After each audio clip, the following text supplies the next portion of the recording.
don't know the power of sci-fi radio. This station is now the ultimate power in the universe.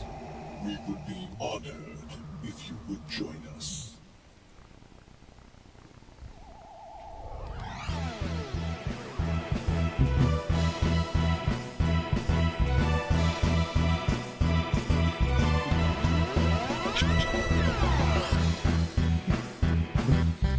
All right. The mysterious beatboxing indicates that Jeff is back. This is Docking Bay 94. We're back after a couple of weeks off. We've had some illness. We've had some events. Thanksgiving, of course, was in the middle of there. But it's great to be back. So glad to have all y'all with us. In fact, why don't I start the chat thing up so I know who the heck's Well, Frequent Falcon Flyer has joined us. coming on in. We're on Twitch. So we got one. All right. Oh my gosh, yeah, and it's, of course, weird tech stuff plaguing us.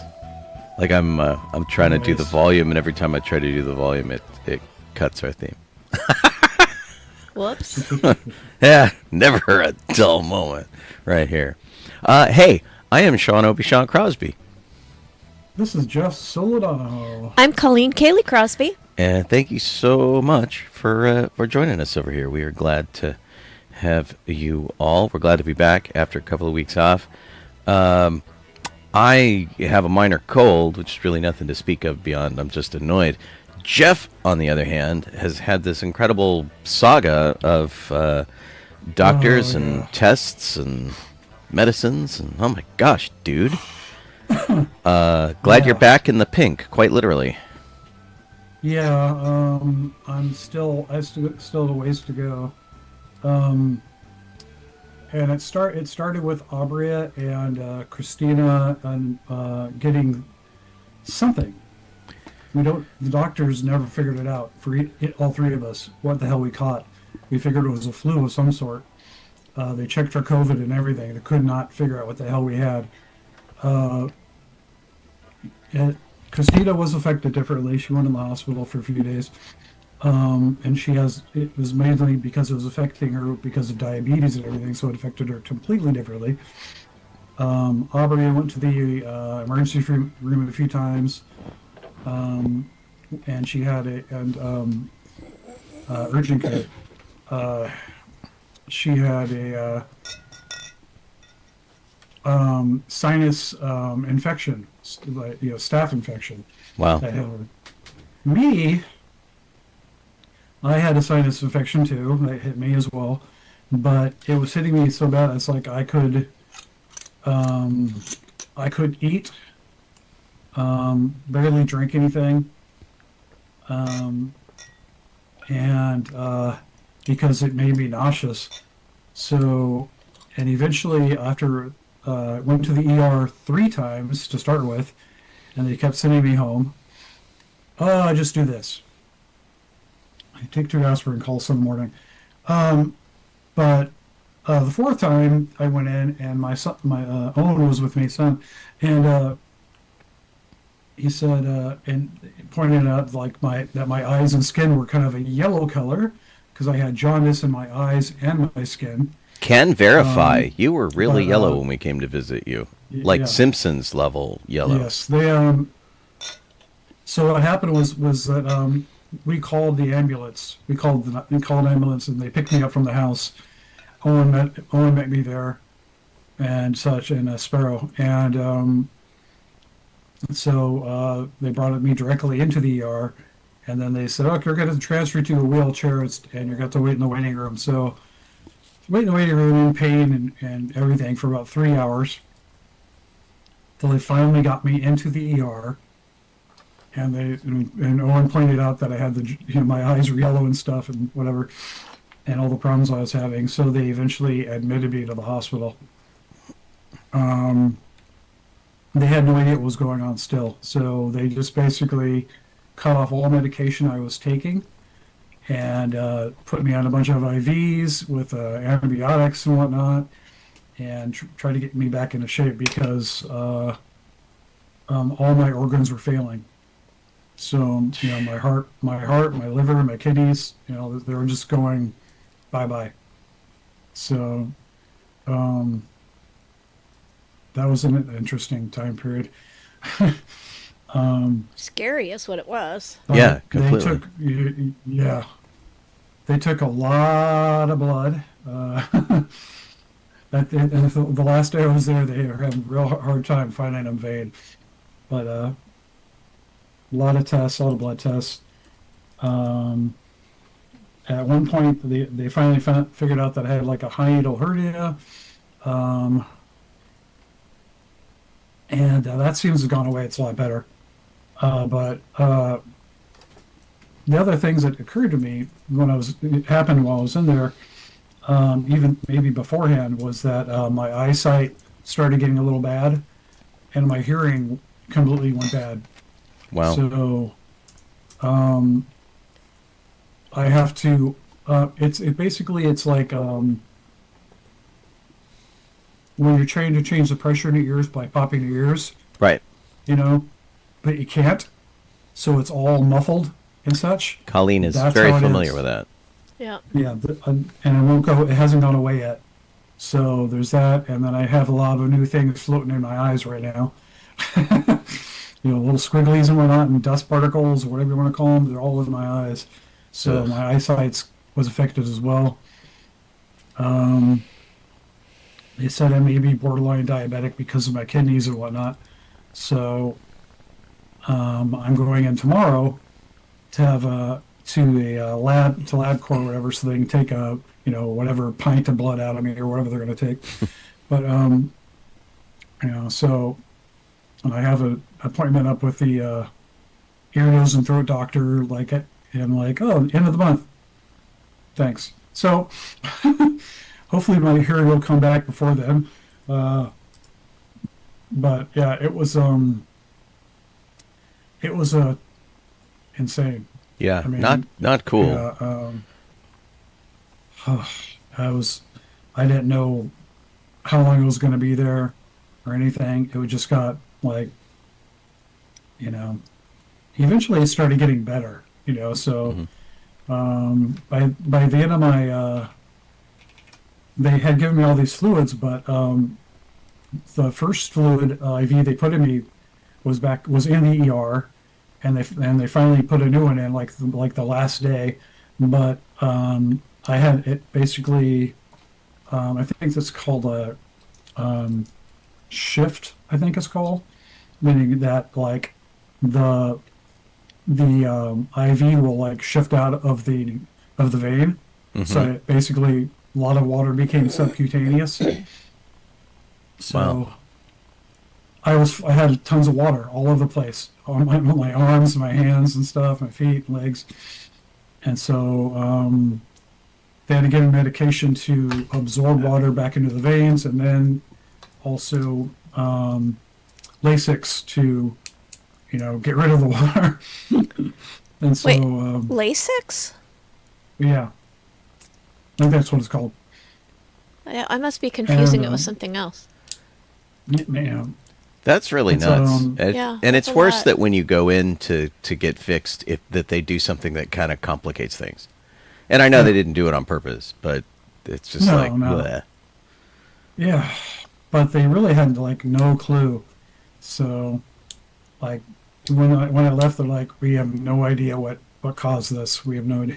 They just treated all the symptoms, and so Well, at least what they did worked. yeah, It's better than still being there with them throwing darts at you to figure out what is actually going on. Yeah. I know. And I'm glad you got out in time for Thanksgiving. Yeah, that's what I was thinking Yeah, too. me too. Got to spend it with family. So that was an adventure. I'm glad that people came and see me. Sean, Colleen, my kids, Abria. Yeah, we kept tag teaming with So- the kids, which was pretty good. It was good to see the whole crowd coming in and out. Yeah. And So I have to say that of all the hospital visits that I've had in recent memory, your care people were like the least aggravating, which is too strong a word, but it's the one that comes to mind right now. Whereas like a lot of times when you sort of walk in, they're like, "Who are you? What do you want? What do you need to be here? Who do you see? Whatever." And No, we they just were like very friendly. waltzed right in. Yeah. No, they were very friendly and helpful. It's just, I don't know how many people they deal with every day. I mean, I had 3 roommates, on the next bed over. 2 of them left, and the last one was still there when I left. But it was weird. The worst experience, though, to be honest, was when they had to put me in the, I want to say MRI. I'm not sure if that's the right word. Could be the But you lay down- CT scan. Yeah, the where you lay down on the plastic board, basically. Right, and they roll you into the and- scanner. Yeah, Yeah. yeah. So when I went in there, they said it's going to be like 20 minutes. Okay, and it just got my right shoulder. The way they had me sitting, leg there, whatever, still and everything, was killing me. And they're like, okay, you're almost done. And they're like, 5 minutes more. And I'm like, okay. And I'm like, it was something like 40 minutes. They completely lied to me.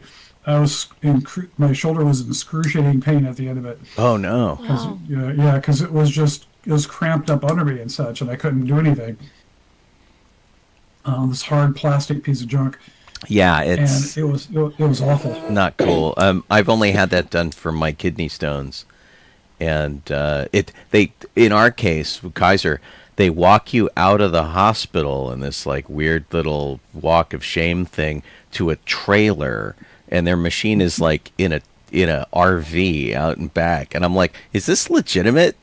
Are you kidnapping me? What the heck's happening? But the whole process of them doing it. In your case, it probably went on longer than advertised because they were just trying to figure out what the heck was wrong with you.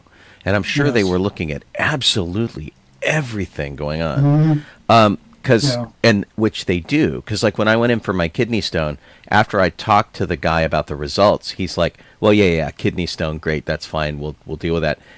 Did you also know you have arthritis in your back? Did you also know that you have a hernia? Oh, God. And Yeah. that was not anything they were looking for. The guy just happened to catch it because he looked at everything overall. And I bet that that's what they were doing with you, is they were Pretty much. giving you like a deep scan and trying to figure out Yeah. anything that was going on. Yeah, they're basically just rolling the dice. Yeah. They did like a couple ultrasounds too, to check to see what was going on in there.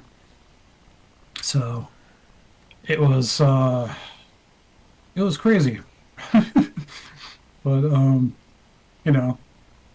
I was starting getting better. I was able to, when I got in there, even at home, when I wanted to sit up and go to the bathroom or something, it was a chore because I'd have to like get up and like sit there for a minute, breathing, catch my breath, get situated, stand, and then just like sort of stumble off to the bathroom.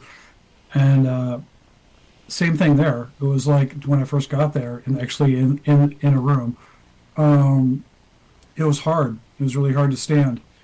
And they just gave me one of the little bed bottles to pee in.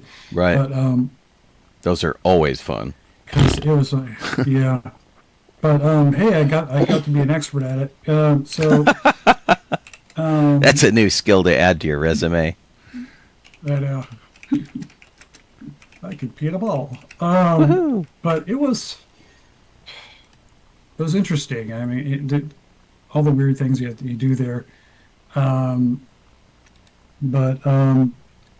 It got to a point where I could even sit up by myself, stand up by myself, and I was walked around the floor a couple times outside, the floor I was on. So I was getting a lot better, so, the only thing that I came home with is that I still had a little bit of jaundice, but I was getting better. And then, I was at the doctor on Monday, or is it Tuesday? Probably Tuesday. And went through the whole process of like, okay, we're going to do a referral for this, referral for this. We'll try to do this. And then she's like, hey, okay, stick your tongue out. It's like, your tongue's green. I'm like, my what? My tongue's green? Did you have anything green in it? I'm like, no. Wow. So she had to give me a prescription for something for something called thrush, which you can get in your mouth. It's like a fungal. Yeah. Yeah. Wow. Fungal infection or something. Yeah. Okay. You I've can been get using that from which tastes medications. Interesting. Like if you take a really You strong know. medication, you can get thrush Yeah. from that. You definitely need Yeah. to stop trying to fill your illness bingo card for this year. I know we're coming up on the end of the year, but just let it lie. You're good. Oh man. Exactly. I'm gonna jump in Yeah. here and say hello to Alan, Kelly, Pat, Laura, Chris, Vicky on Facebook, and Kit. We already said hi to Frequent Falcon Flyer. Talonthorn, Dawn, And David Budala. On Twitch. And I don't have Yahoo open. So. Over at YouTube, not Yahoo. We sorry. have Lori, Lori. over there. Yeah, so, Lori. yeah. So good crowd tonight. Thanks for tuning in after a couple of weeks off. We Yeah. hope you guys had a good Thanksgiving holiday. Excuse me. Yeah, Colleen and I went to LosCon, and nothing as serious as Jeff, but I got the creeping con crud, which hit me Of really course. hard yesterday and today, and so I'm Oh man. medicined up right now, and yay. Okay.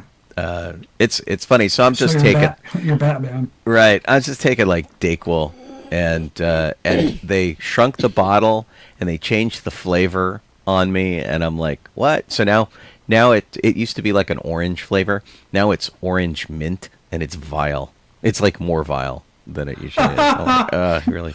And the thing that really made it worse is we had some old medicine in the cabinet, and then Colleen brought me new medicine, and so I could tell the difference in taste with like a side-by-side taste comparison. Ew. Oh, I'm sorry. But yeah, if I cough or sneeze on Oh you my guys, gosh. I apologize. Colleen, on the other hand, seems to have dodged it all. Thank goodness. I mean, oh, that's good. I feel like I'm just on the verge of it, so I'm keeping my fingers crossed. I Yeah. had a dentist appointment this morning, which I canceled. I pushed off Oh, a couple boy. weeks just because I'm like, man, if I get Sean's cold, and my throat hurts less than it did yesterday when I canceled it. That's a good sign. Okay. Yeah, so hopefully I have dodged it. I All right. do my best. Colleen tends to be hardier than I am, so Which is crazy because I was sick all growing up, fingers crossed. Yeah, well, you built all that resistance. I guess. Yeah. What else did we do? Mike Longo Camera Mikey Camera Mikey, yeah. is here. He's PhotoPass at Disneyland. He's a Rebel Legion guy. Super nice guy. yeah. Yeah. I know him. Glad that he's jumped in. Yeah. Didn't get to see him on my last trip to Disneyland. Well, let's go over the rest of the stuff that happened in the last 2 weeks since we've seen everybody. Sure. Well, Sean went and visited Jeff a couple times while he was in the hospital. I only went once because I'm a slacker. And also I work during the day. It's okay. And then Sean went to something called One Last Ride. One Last Ride. So the first of 3 segments of Stranger Things has released on Netflix. And they're on their 5th and final season. And we have a number of events that happen throughout the year here in Los Angeles called Ciclavia. And Ciclavia is where they shut down streets and let you ride bicycles on them. And Colleen and I have done this on a number of streets like Broadway, which is sort of the main drag through Los Angeles, downtown. We have done the 110 freeway, which we used to live right off of. We went out there dressed as Ghostbusters, and we rode our bikes up and down the freeway. Planned it badly because we started midway at the museum where we used to live, and it was like it's a heck of an uphill ride from there. We wiped ourselves out. Proved exactly how out of shape we are. Me especially. And so I was asked on our Ghostbusters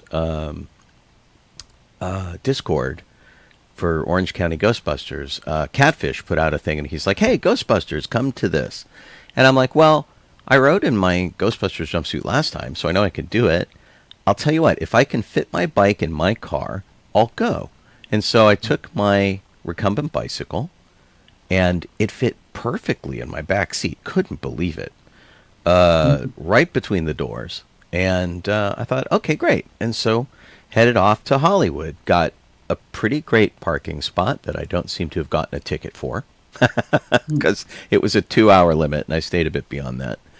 But the police assured me it wouldn't be a problem that day. But, you never know. And went to Fairfax and Melrose, which was the western terminus of Ciclavia. Oh. And so they did it up as a really big party. Here, let's see. I gotta add Jeff back in. Hang on to our little thing here. Let's see. Oh yeah, I see it right there, little thing. There we go. Oh, I see. Yeah. Okay. So this was sort of a big archway that they did with a big a stage in the back. The Jukebox Heroes were doing 80s cover music, which was really great. And so sort of Ghostbusters up. Everybody who wanted to come in costume was either dressed as somebody from the show or in 1980s clothes, which was really neat. As someone who was a teenager in the 80s, it was a pretty serious flashback. And yeah, this band was actually pretty great, and did a lot of good 80s covers and whatnot. And the whole thing seemed to be entirely sponsored by Netflix. The whole route had little interesting things on it. Boombox Heroes, I guess is what the band was called. And so you could stop for little photo ops and things. We were there to help out the flux capacitors, and I thought, and these guys have been around forever. They're also an 80s cover band. They're supremely talented. See a lot of videos of them up on YouTube. Just look up the flux capacitors. And they've been around for, I don't know, 10, 12 years at least. Something. In my recollection. And they're a local LA band. Anyway, they had asked Catfish to come out and bring some Ghostbusters. And I thought what we were going to do was just walk around and hang out and take pictures with the crowd while they were playing the Ghostbusters theme, which seemed pretty good. And what it really turned out to be was that Catfish had been asked to come play harmonica for the Ghostbusters song. So he learned that. Catfish is a blues aficionado, so he plays blues harp and is really good at it. And I thought I got rid of some of these. There we go. So he was going to go on stage with them. There was a guy with a Pee Wee Herman replica bike cruising around. I thought that was pretty neat. Didn't seem to be a guy that I knew, because I know like 4 or 5 people with these replicas, which are really fun. And they had a couple guys get up there and do Master of Puppets as a guitar duo, which was really neat. And of course, that was from season 4 of Stranger Things, which was pretty cool. And then if you're watching season 5, you'll know that it's connected to WSQK, the Squawk, 94.5 FM, the radio station. And we're only 2 episodes in. I'm 20 minutes in on the first. Yeah, so. we like just started it. And so they rebuilt the radio station. They had the van out there that features in the show, which was really fun. Although I didn't take a look in the window to see if it was really the van or not. I probably should have. These are the guys. Just three of us showed up.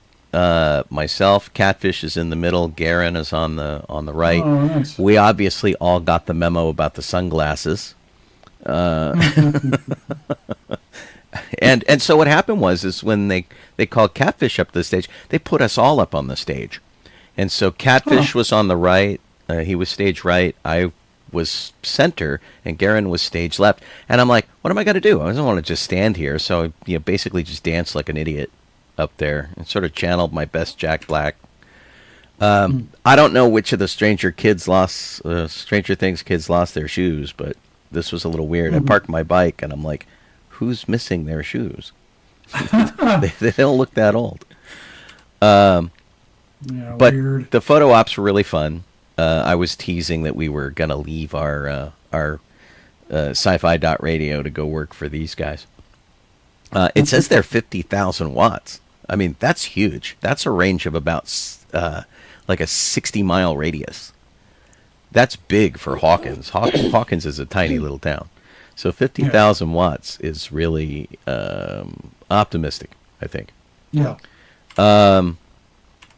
And then they had some other little photo ops and things like the sort of Vecna deal where you could be, all connected. And they had a transparent staircase that you stood on that was like acrylic. And then with your photo app, you could remove the staircase and make it look like you were hovering, which was really cool. Nice. And people keep sending me notes going, what was supporting you? I'm like, Photoshop is supporting me. This is the staircase. That's what the staircase looked like, which was really fun. And then some of them didn't make sense. Like there was this red frame that you could take a picture with, and I'm like, why? What does that mean? I have no idea. It's really kind of weird. Is it a circles around the big N for Netflix? I don't know. I have no idea. It was just really, really bizarre. And there was a scavenger hunt you could do. They were selling a bunch of swag and stuff. So I ended up with the T-shirt. And Jeff got me these great sneakers a while back, which were, he found it like a Goodwill or something, which were their Vans, and they're Stranger Things. They've got the kids riding bikes and Friends Don't Lie. It's like a season 1 thing. And so I had great opportunity to wear this with my Ghostbusters gear. It was perfect. So yeah, I had a really fun time. I rode most of the route, but had to come back in time for our little stage thing. Yeah, like I said, I didn't get a parking ticket. So otherwise it was a pretty good day. Got a little bike time in. I forgot how much I miss riding my bike. I used to do it as my only means of transportation, and it's my bicycle is 30 some years old. It's a recumbent style bike, and I really just like it. It's a really neat thing. We keep threatening to sell our bikes because we just don't ride anymore. Largely because I get hit with weed on the bike path or something like that, and it just takes me out, or my hives take me. And there's like something that always sort of gets in the way of my enjoyment of this. But I really do miss it. It really was great. And Colleen and I used to ride almost every weekend when we were young. Back in the day. What stage thing did you have? Huh? What stage thing did you have? Stage thing? You said you had to be back in time to do something? Oh, they put us up on stage with the flux capacitors. Right. And Okay. for one song. Yeah. So Got it. that was it. And so I had to be back at a certain time to make sure I didn't miss that. And it was fun, and the flux capacitors guys were a joy, and yeah, it was really neat. Super talented. I encourage you to go look them up on YouTube and listen to their music.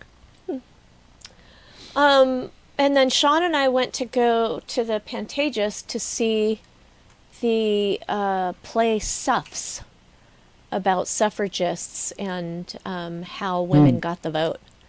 It was really good. It compares favorably to Hamilton. Some of the music has similarities to it, and its creation is also similar, where the creator read a book, wrote the show, and starred in it on Broadway.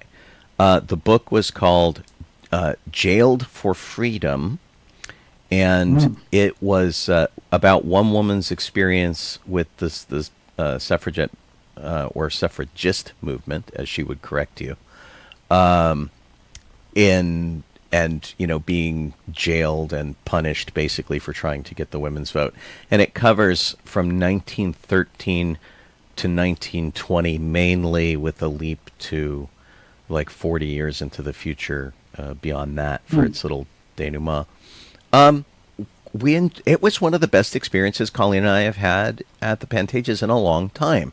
Not just because the show was good. Yeah, we could hear it well and clearly. The orchestra was not overpowering the singing, which is usually the case in this venue. Tall people were not in front of us. I mean, all That's told, good. it was pretty great. And I feel like the crowd was a little bit light because of the Thanksgiving holiday.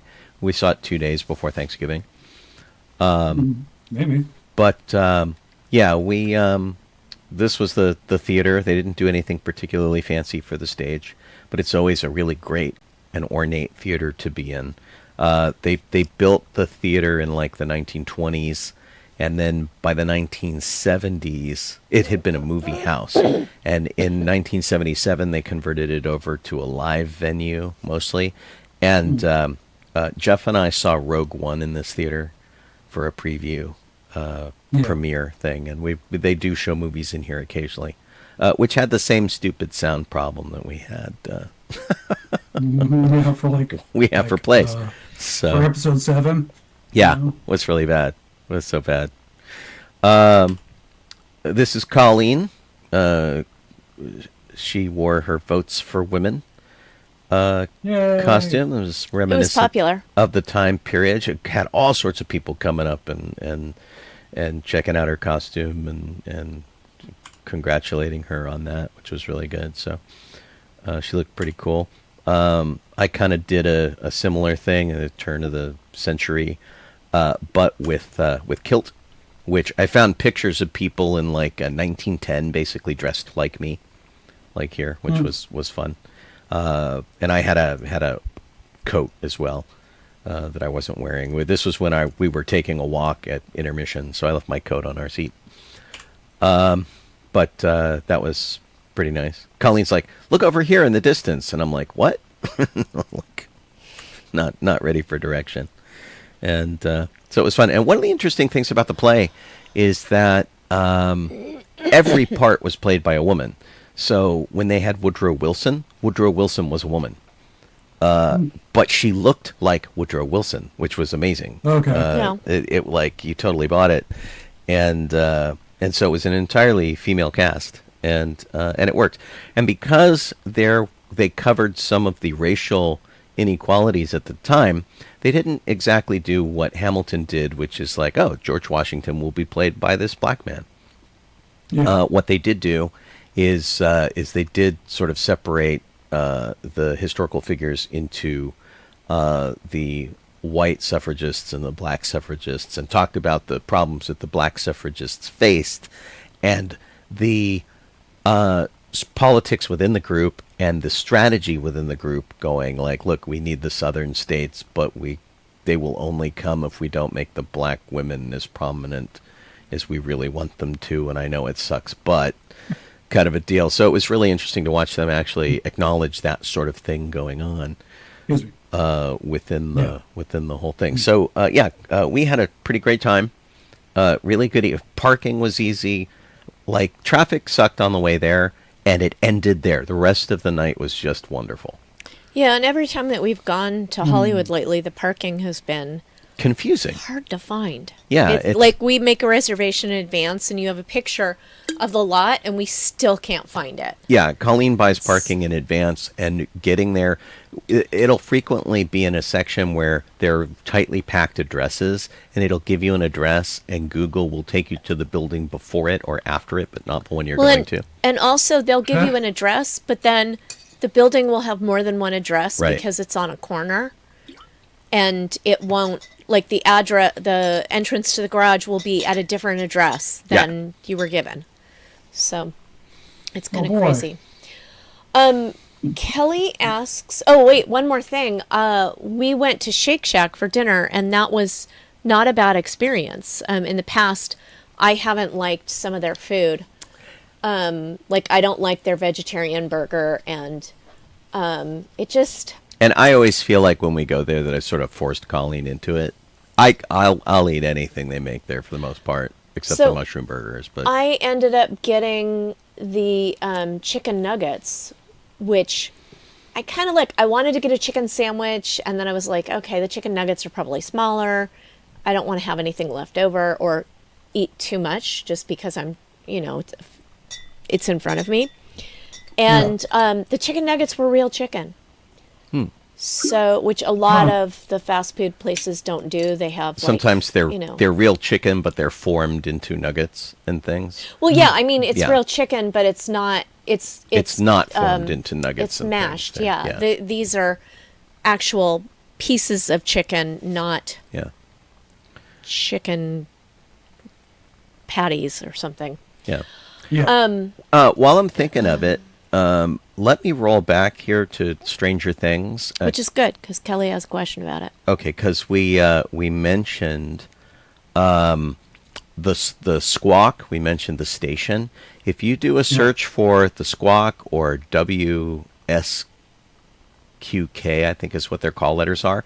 Right now, until January 1st, there is an actual Stranger Things station you can listen to, which is playing all 80s music, and each of their fake commercials relates to Stranger Things in some way. So there's Hawkins Surplus and Survival, and places that they visited in the show. Right, which is really fun.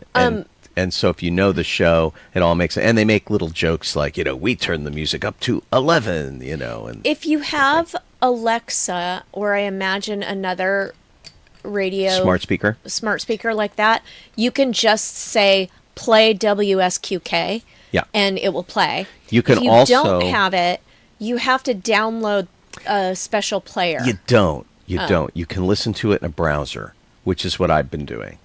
And so you can. It's Global Radio is sponsoring the station, so you can download the Global app, but you can listen to it just in a browser. Globalplayer.com. And I'll see if I can find that, and I'll post it in the chat. Globalplayer.com. So, anyway, I've been listening to it lately. So Kelly asks what Stranger Things is about. This is the 5th and final season that just started last week, and it is the story. It's a mild horror, like about the level of what's the Carol Ann one from when we were in Poltergeist? Poltergeist. It's about the level of Poltergeist, maybe a little bit. It can be scarier. a little bit more gushy. Yeah. Yeah. And it's the story of there's this town called Hawkins, Indiana, and teenagers start going missing. And if you liked Poltergeist, if you like the Goonies, if you like sort of Back to the Future and that kind of stuff, it all falls within that realm. It's kids on an adventure, but of course it all takes place in the 80s. Right. It's in the 1980s. They cover from 1983 to 1987. And of course, this is the last season because all of these kids are now reaching well past teenage looks. But it starts out with a group of junior high age boys that are playing Dungeons and Dragons, and a smaller group of high school students. So you've got the teenage boys playing, or the junior high boys playing Dungeons and Dragons, and then you have the high school kids, and then you've got some of the parents that are involved. And they are all, you follow them as they all react to the kids that start turning up missing. Mm-hmm.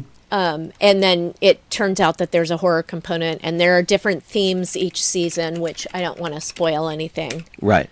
It is a mystery. It is a horror show. It connects a lot of 80s music to it, and very frequently the songs have very special meaning.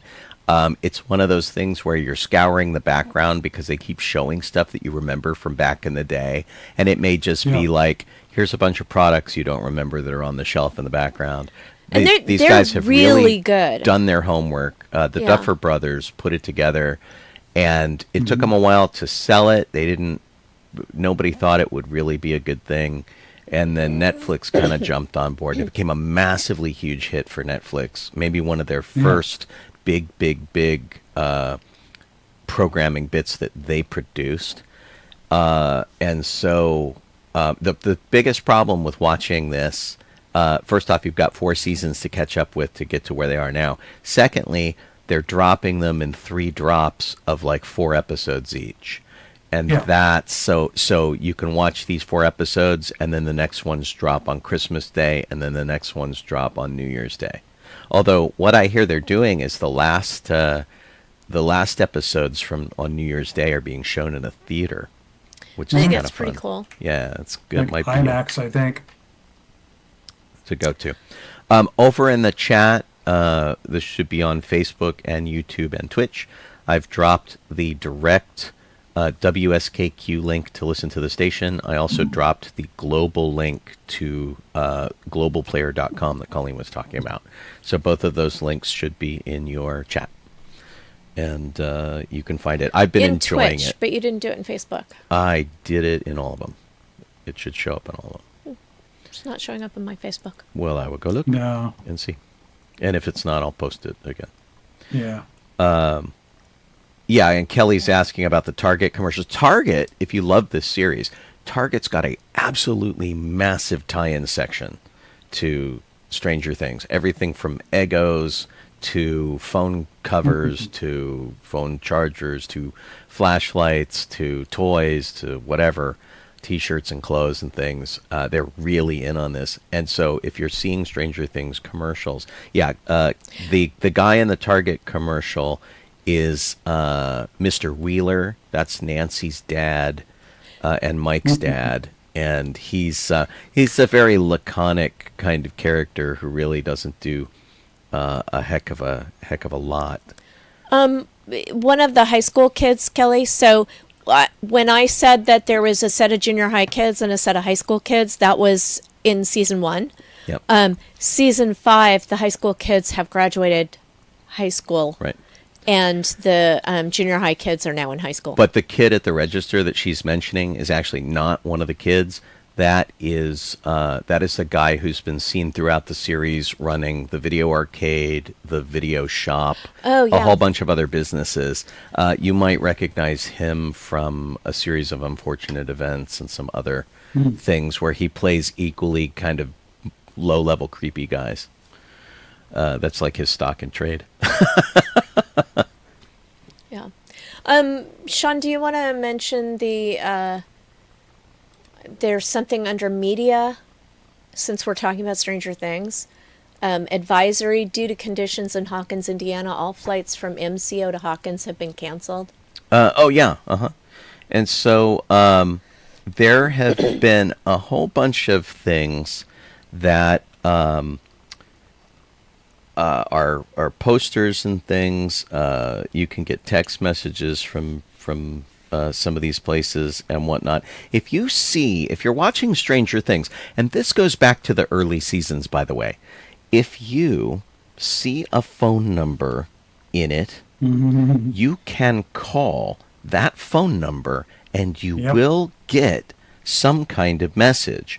Like the pizza place. Right. So the pizza message is still there after 5 years. You can still call it. They're still maintaining these numbers. And one of these is this number here for flights and things. But if you call the number, it's a little bit different in that it actually is a number seen in the show on a missing child flyer. So the main character of the show is Millie Bobby Brown. She plays a character named Jane Hopper or 11. And so there is this poster And let me see. Thank you for contacting the Hawkins Police Department. Due to the recent 7.4 magnitude earthquake, Hawkins is currently under lockdown to ensure the safety of our residents. The Hawkins Emergency Task Force is working closely with Hawkins PD to track down missing persons, of which Jane Hopper is the priority. We urge you, as a responsible citizen of Hawkins, to assist us in our search to locate her. Anyway, so, it is low quality and crappy on purpose because 1980s. And if you see a phone number anywhere in this show, stop and call it. I guarantee you it's still working. And it's kind of cool. And this goes back to, like, when did Stranger Things debut? It's been almost 10 years, I think. And these things they have that cast recap. Do you want to talk about that too? Sure. Play it or anything? Yeah, just there's a fun little thing that they did that I need to stop and see if I can get this thing to go back to the beginning. I hate when they do things like this on like Facebook because you can't control the thing. So hang on a second. I think I can fake it. All right. I think I got it. Oh, and Don, my shirt is the Robin Hood characters. Oh, wait. I just got off your shirt. There's your shirt. Oh, sorry.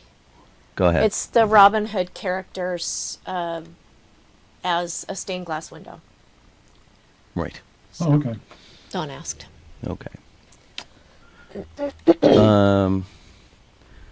Let's see here. So let me unmute this, and I will restore or reload this and see if we get it.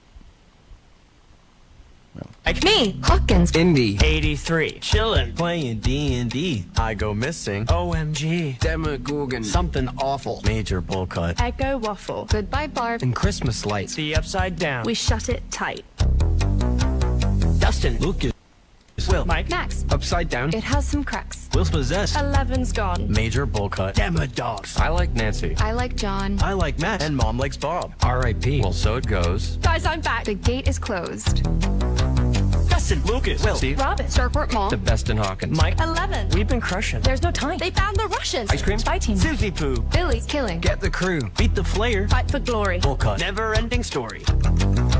Dustin, stop! Look where the time is. Vecna's here. He wants to find us. Upside down. It's right behind us. Chrissy. Wake up. I don't like this. Vecna's coming. Out to kill. Hurry. Go. Run up that hill. Mom's in Russia. Okay. But Ella's here. To save the day. Season 5. Vecna's lair. Don't start floating. In the air. One more year. With better hair. Stranger Things. We'll see you there. Dustin, Lucas, Will, Mike. Me. Hawkins. Anyway, it's weird to watch on a delay. it's yeah, and it's No, it's complicated, and so it's a very complicated show, and it's Think the first season of Lost or Twin Peaks.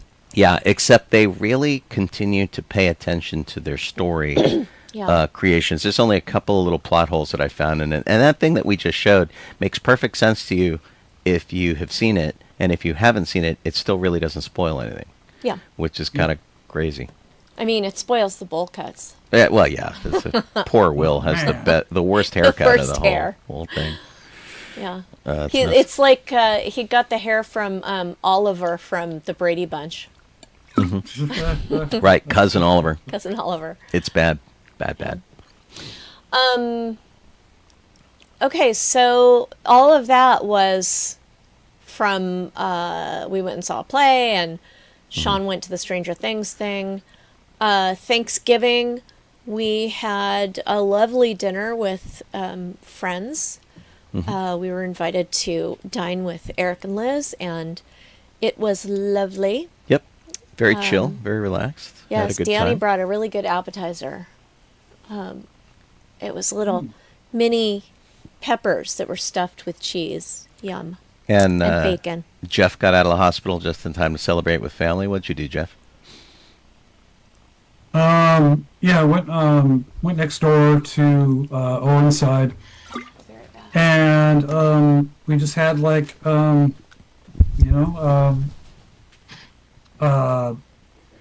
Thanksgiving dinner, like appetizers and whatnot. I mean, I'm vegetarian, so Rose made a few things that were vegetarian, and then there was a lot of other stuff that I could eat that's vegetarian there, so it was nice. Terrific. Yeah. Excellent. Really nice. It's funny that you and your son, like, you have family that basically take up both sides of a duplex. Yes. That's pretty cool. So. All right. We can see him there. I guess just sort of quick recaps on last weekend. Colleen and I went to LosCon. Didn't do a ton on my side. I had one panel on Nernies, which was a little vague, talking about Nernies or Greeblies or GAC, depending on where you come from. Those are little details that get added to things to make them look high-tech and interesting. Mostly kit bashing from model kits and little found parts and things like that.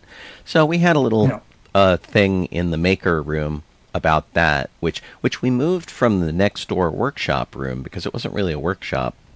And Gene Turnbow, who runs the Sci-Fi radio station, he was in charge of the maker space, and they cut his room in half, so it's kind of a bummer, and then had a workshop room next door that not a lot of people were using. So that was kind of strange. So we did that. I DJ'd a dance for a couple hours for about 10 people because we're all getting old and nobody dances anymore. Better than last year. But so those were my only two real responsibilities. Colleen, on the other hand, took on the entirety of the person costume who repair. was in charge of the costume repair. Her cat was very ill, had to be in the hospital, and so she had to forego going to the convention. So I took over the costume repair room, which really isn't that much work, especially at LosCon. Because there was like one whole costume repair the whole weekend or something. No, like there that? were 2 every day. Oh, 2 every day. Okay. Yeah, but still, we had an excessive number of people for the number of repairs. Right. And I also took over her panels, so I was on 4 panels a day. 4 a day? 3 Which a is day. a lot. That's It was a a lot. busy schedule. It was a lot. And it was kind of funny because for the most part, the panels were all the same people who just would show up and be like, well, whatever, we're going to talk about costumes or sewing. We're here for that. But I was exhausted by the end, and lost my voice and all that. We were so busy, we got exactly one picture, and it was You got a this. picture? Yes. Oh, of both of us. Yeah. We took Right. one selfie where Colleen realized she had mouse ears. Yeah. I was trying to get him to line up. Hidden Mickey. Excuse me. But yeah, we both did. Did you? No, Colleen went as the Cheshire Cat. I did Cheshire Cat on Friday, Ghostbusters on Saturday, and I know I wore a costume on Sunday. Yeah, I don't know what happened Oh. on Sunday. Thanks, Liz. Thank you. I do have something. When I went to Disneyland this week, and not much to say for that beyond us going to chase the moon around is largely what I did, because the moon was almost full and it looked really great around all the cool stuff. I did see a thing to kind of go with Colleen's Cheshire Cat thing, which was this. They released some Cheshire Cat ears, which was I need those. pretty funny. Oh, no, I don't. I don't like those at all. Yeah, they're a little strange.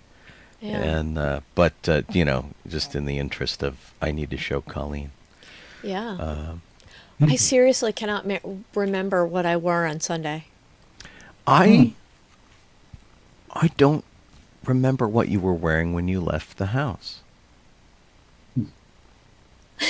I really don't. That's weird. Yeah, that is weird. Maybe you just wore civvies. No, I'm pretty sure it was a costume. No idea. I mean, it was pretty mild. I All the costumes were laid back and Yeah, easy. I just was doing easy things. Yeah. Ghostbusters was a total cheat. It's Oh, like, hey, it's Padme. just throw that on. I just can't. You didn't wear remember. Kaylee. There were a lot of Kayleys Oh. on Friday, and she'd almost worn Kaylee. Yeah. Eric says Padme. Oh, Padme. Oh, right. Oh, Thanks, Eric. tracksuit Padme. Tracksuit Padme. Right, there you Yeah. go. Right on. I think Liz must have remembered because I don't think I saw Eric on Sunday. I think I saw Eric for all of like 30 seconds. Well, we talked in the art show, I think. I saw Eric on another day, but not on Sunday. Kelly's like, "Are you sure you were wearing something?" She did not go naked. I would have remembered that for Yeah. sure. Yeah. So, and then that brings us up to today. Right. I went to the Hollywood Right. Christmas Parade on Sunday. It doesn't bring us up to today. Which was the usual thing. 501st Rebel Legion Mandalorian Mercs marched, followed by Road Squadron. We submitted 12 cars. They accepted 4. We fielded 3 because something happened to Ray. Not sure what happened to Ray yet. Ray didn't make it, so we had 3 cars, and so that was fun. But it takes all day. You get there at 3, you get home at like 10.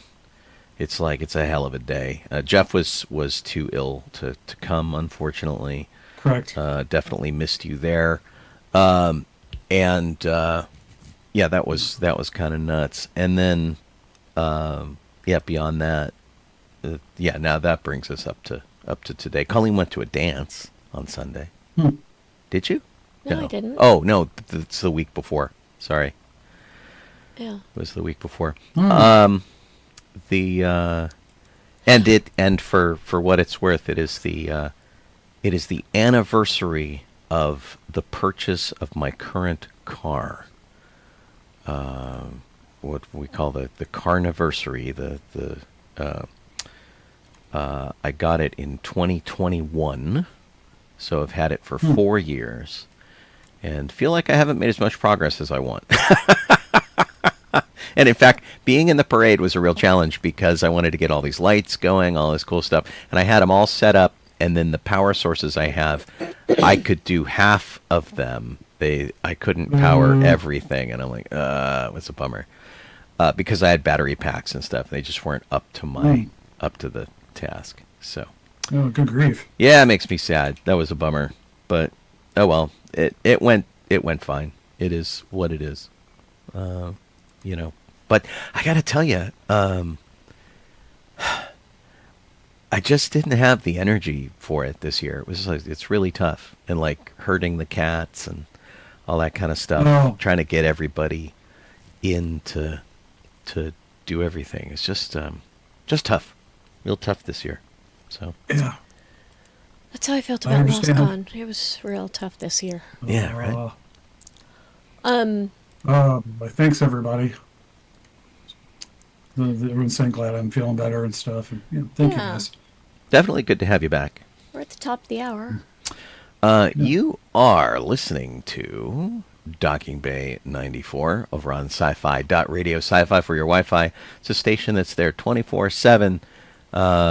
We've been broadcasting over there for a whole bunch of years, and run by Gene Turnbow. It's NPR. It's Nerd Public Radio. So if you listen to the station on a regular basis, go to sci-fi.radio, look at the news stories we throw up there, and consider their Patreon button, won't you? We're getting near the end of the year, and we have to pay for servers and music rights and all that kind of stuff for all the things that we play, and whatever we don't get donations for comes out of Gene Turnbow and Susan Fox's pocket. We don't have to pay that, but we don't get paid either, so everything goes into the running of the station. And so go give it a look, give it a think, and if you're listening to us over there, give it some consideration for your end-of-the-year donations. At least in this case, for sure you get something out of it, because we keep broadcasting as long as you guys keep supporting. You could be watching us on Facebook or Twitch or on YouTube. All of those also are free. Leave us a like or a whatever over there. Let us know that you have been there. We're always very grateful when you do that sort of thing. So, I am Sean Obi-Shawn Crosby, This is Jeff Donoho. I'm calling Kaylee Crosby.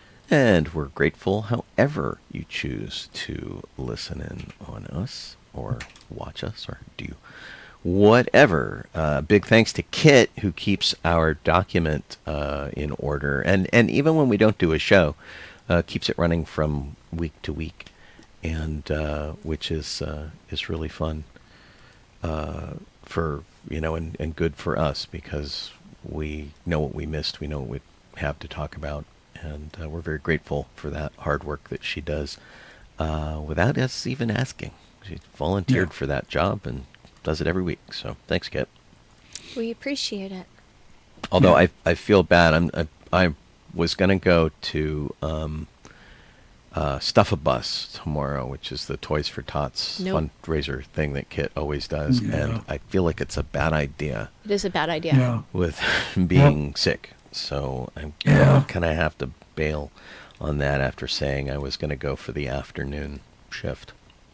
I think there's another one on the 12th, but I don't know. There's one in Ontario. Oh. This one was in Cerritos, I think, which is reasonably close. There's one in Ontario, which is just... Sean can't go on the 12th either. Yeah. Thomas is coming. Oh, right. I can't do that either. Yeah. Well, and Ontario's a little farther than I want to go. But if I'm not feeling well still, I probably won't be going either, so... Yeah, you need to be careful, Jeff. The heart is willing. The body, on the other hand, not so much. Right. Yeah. Oops. Here we go. And get back over here. Thank you, Kat. Thank you. Alrighty. Let's see. Star Wars? Yeah. Jeff, do you want me to read the Star Wars stuff and you can talk it, or are you good to go? What now? Are you good to read the Star Wars information? You're not like low energy or anything? Great. No, everything's loaded. Yeah. There's a lot of them. We got 2 weeks worth. Yeah. I'll try to buzz through them. November 29th, 1925 was when Ray West was born. He was a sound editor on A New Hope. And I couldn't, for the life of me, I couldn't find him on IMDb to find what else he did. Oh, he's done a lot. I can't find more information on him. He did The Wrath of Khan for Star Trek, and also The Search for Spock. Okay. He passed away in 2016, but was pretty busy up through the mid 90s, and he did a lot of really kind of cheesy stuff like Adventures in Dinosaur City and things like that. Mm-hmm. But earlier on, he did things like Flowers in the Attic and those Star Trek movies and things like that. So remember Transylvania 5000? He did that movie. Yeah. Return of the Living Dead, Friday the 13th. He's got some pretty big movies under his name, and a lot of them. He's got about 79 projects. Okay. Next up is December 3rd, 1937. That's when Basil Tomlin was born. He played Bo Sheck and a stormtrooper in A New Hope. Let's see here. It's only showing me two things. The New Avengers was the other stuff he did. It's like, well, nothing, not a lot there. He didn't do much at all, but what was really funny is he had one of the few human faces in the cantina. He was the guy wearing a pilot flight suit that was the similar suit to we saw on Bosk in The Empire Strikes Back. And those flight suits actually came from Doctor Who. They were Doctor Who costumes. Yeah. Which was interesting. And so, he had the shortest resume I think I've ever seen. He must have decided movies were not for him. Yeah, he was basically the one that was directing them to Han Solo in the corner. Right. So, November 30th, 1940, Graham Campbell was born. Graham. He was the voice of Admiral Ternald Screed in Droids. So just he basically did a lot of cartoon voiceover stuff.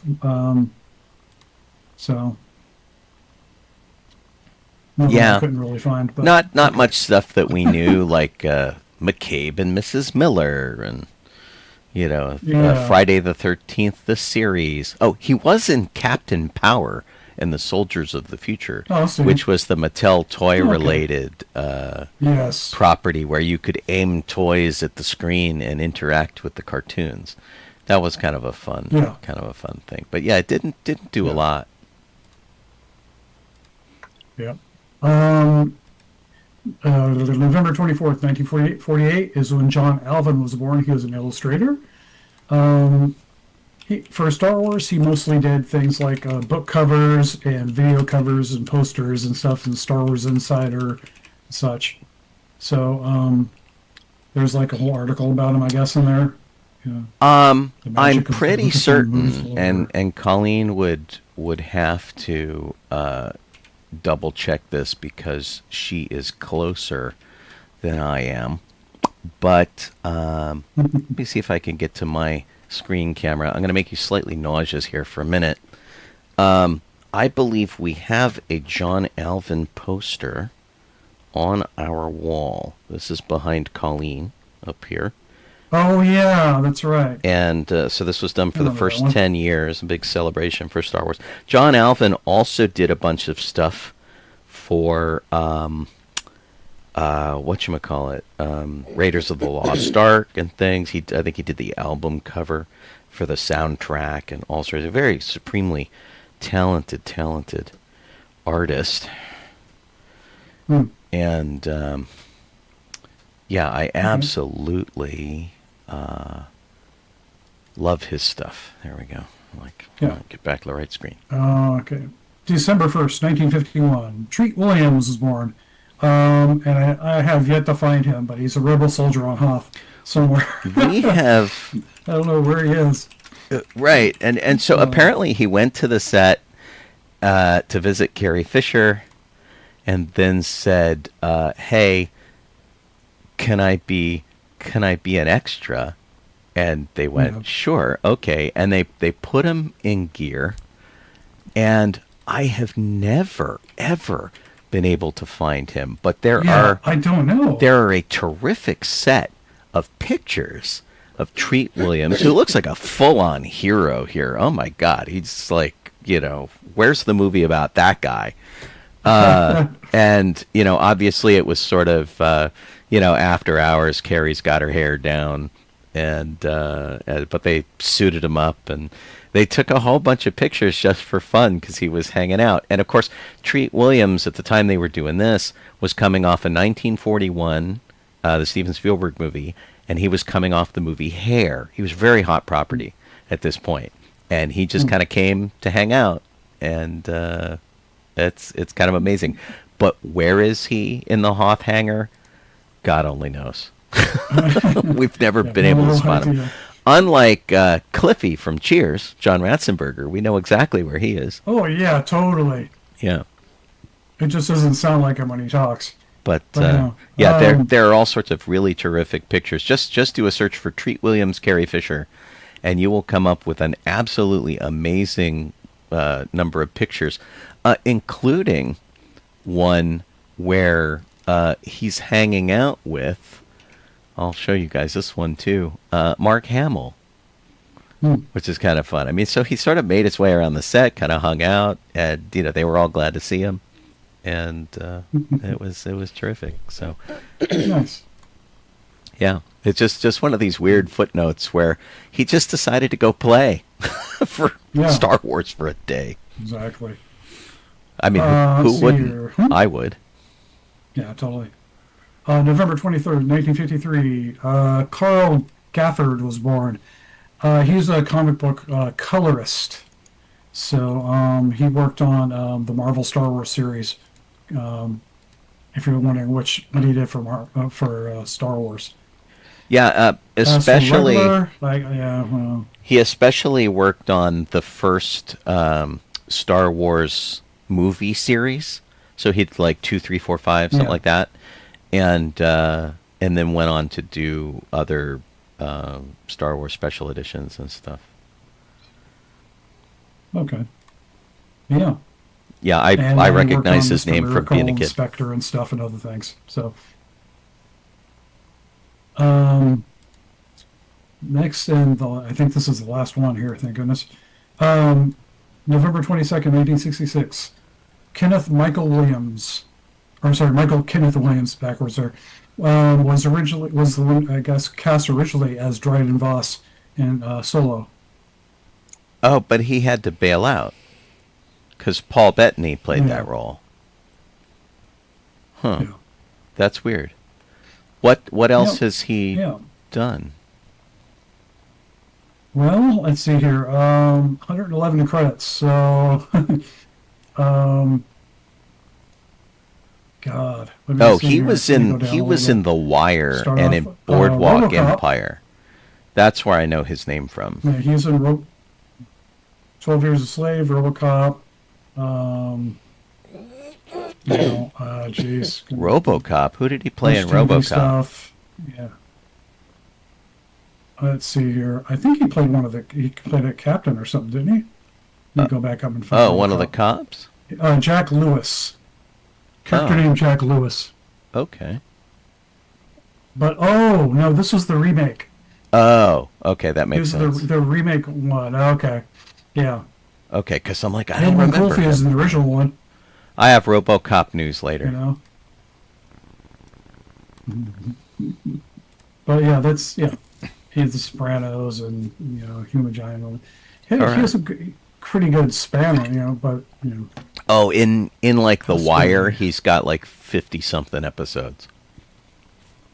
yeah. He was a clutch player. What do you got in Star Wars history? Star Wars history.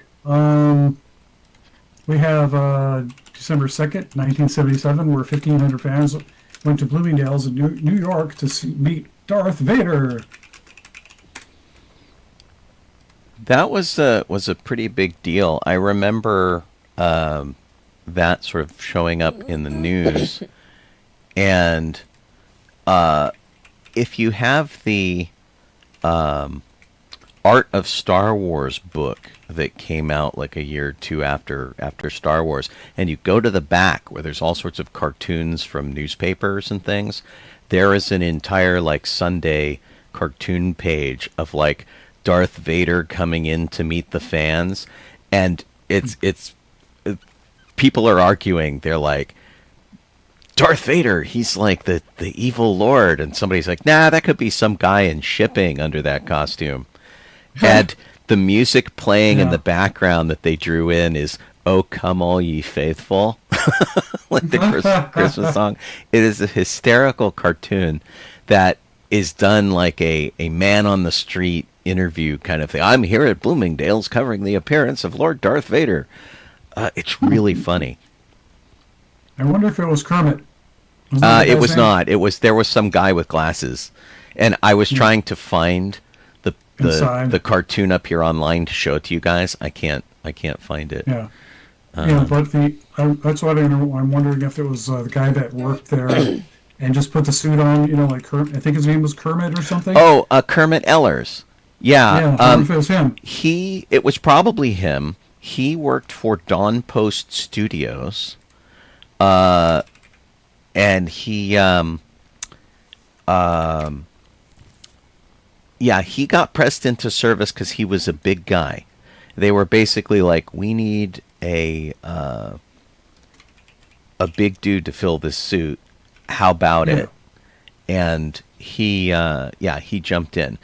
And I'm trying to find, I feel like he changed his name from Kermit. Don't know. I met him not long ago.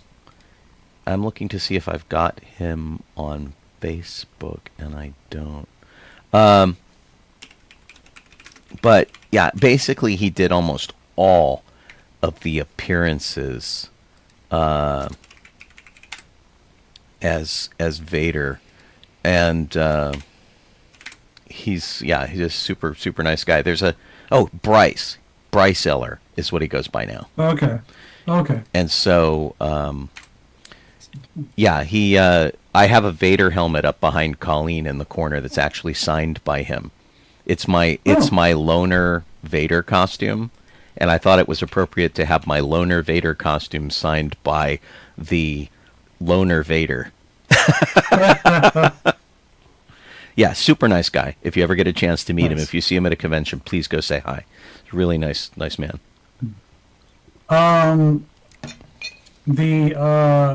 See here, December 3rd, 1983, from Star Wars to Jedi, the making of the saga, aired on PBS. I think that's the one that's Mark Hamill. Yeah, that's the one that you like because it has all of the great Salacious B. Crumb behind the scenes stuff in it. Yes. Yeah, that was a lot of fun. Yeah. And that was a good one. At the time too, like we were eating all of that up, like anything we could get on the making of the Star Wars movie. So the movie had come out in May, and to get this thing about 6 months later was really a Christmas present. Yeah, totally. I was pretty happy. I'm like, yay! And it had like the animatic, the first one of the animatics of the biker chase, right? Where they've got like cool. speeder bikes on sticks with action figures. Yes, that was so great. It's showing you just how cheesy some of the Star Wars planning could be. But it was like early animatics. Now they do the whole movie in 3D and computers, and they completely plot it all out with these animatics. And these guys were planning it with like toys on sticks. It was absolutely the best. Last but not least is November 29th, 2006, is when Legacy number 6, Broken Part 5 was published through, I think that was Dark Horse. Cool. And I do that because I liked the little red armor suits that people had and I knew a few people that had them. So like, you know.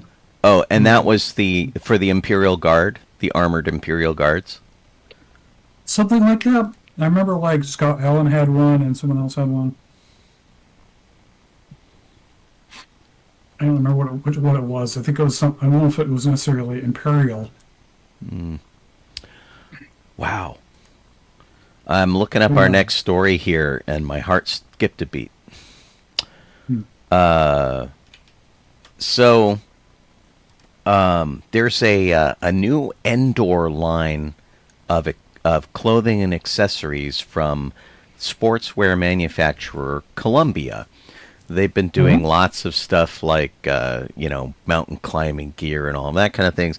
But occasionally, they will tie in with some other thing. And so now they're doing Star Wars.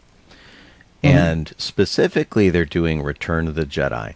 And I won't say that this stuff doesn't look cool, but it's tough. So if you look at this picture here, in the center of the picture, above where it says the Endor Collection, you might recognize Billie Lourd, daughter of Carrie Fisher. She, of course, has been an actress in all sorts of things. She has a great career rolling in her own right. And she signed on for this collection to help promote it. She's wearing what is essentially her mom's poncho. Now, Colleen has one of these. Colleen bought a very nice one of these for something like $80 at Galaxy's Edge. And it keeps her dry in the rain. It's warm. It's got mostly. If it rains really hard, I end up getting wet. Yeah. But it's not bad. So there's they have trench coats, they've got short coats, it all has logos and stuff. So you can see on the right the poncho, which has an outer front belt which tucks in the back and keeps everything together. So very cool, right? And it's authorized by Lucasfilm, etc. and so forth. But if I click on this thing, check out that price. It looks a little bit different than mine. Yeah, I mean, it probably is. The belt is different. The sleeves are different. it's $400, Holy wowza. Yeah. right? I'm like, why? I mean, I'm sure it's got some great Jesus. stuff here. It says authentic details, woven label, custom pleating, side snaps, adjustable belt, and cinchable sleeves. Yeah. Um, Well, like Lisa, Yeah, this like it's Lisa got says, more. though, yeah, it's designed to be actually worn in extreme cold weather. right. It's got more details than I Yeah. have on mine. But, $400, that's a lot. That's a lot. Yeah. it is out of my price range. Yeah. I thought that they had at one point actually replicated like Han's coat or something from Empire. I And it think, was like an insane amount of money. yeah, they have this too, the General Solo trench coat. Yeah. That's what I'm showing now. They've got a pleated hood on it, which is kind of cool. Yep, they did. Oh, that's right. So, Yeah, and whatnot. There's a vest. There's like all sorts of stuff, and I mean these are really neat. But this isn't the first set of Star Wars things they've done. They have all been kind of really pricey. But I know people who have to have them. Now I think this was the company that did. There's an Ewok jacket here, which I'm showing now. I think this company also did the Norway jackets from The Empire Strikes Back, yes. which were the blue and orange crew jackets. I have to admit, I really kind of wanted one, but there was nowhere in Southern California that I would be able to wear it because it was just 400. Good grief. yeah, it's Lisa was saying they did the Han Solo one that was inside that Han wears. It's actually brown, not blue, and right. $400 to $500. Good gravy. Yeah, it's just too much. I mean, they're all really great, and I love Star Wars. Don't get me wrong, but I'm not going out, in snowstorms or anything anytime soon.